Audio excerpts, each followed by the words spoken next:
আপোনালোকে এই ফটোখন চাওক।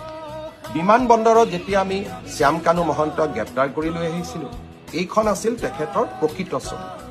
কিন্তু চৰকাৰখনক বিপদত পেলাবৰ বাবে আৰ্টিফিচিয়েল ইণ্টেলিজেন্স AI প্ৰয়োগ কৰি হাঁহি থকা শ্যাম কানু মহন্তক ৰাইজৰ সন্মুখলৈ লৈ অহা হ'ল। দুইখন ফটো, এইখন ফটো অৰিজিনেল, এইখন ফটো ডুপ্লিকেট। এই কামবোৰ কিয় কৰি আছে? জুবিনক ন্যায় দিবৰ বাবে?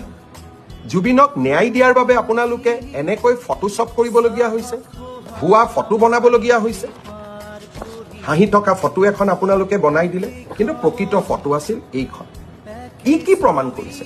তাৰমানে আজি এটা চক্ৰ প্ৰতিটো পৰ্যায়তে একোটা ষড়যন্ত্ৰৰ আকাৰ দি জুবিনক ন্যায় দিয়াৰ প্ৰক্ৰিয়াক এটা অসম চৰকাৰ বিৰোধী অৱস্থানলৈ ৰূপান্তৰ কৰাৰ বাবে প্ৰচেষ্টা কৰিছে।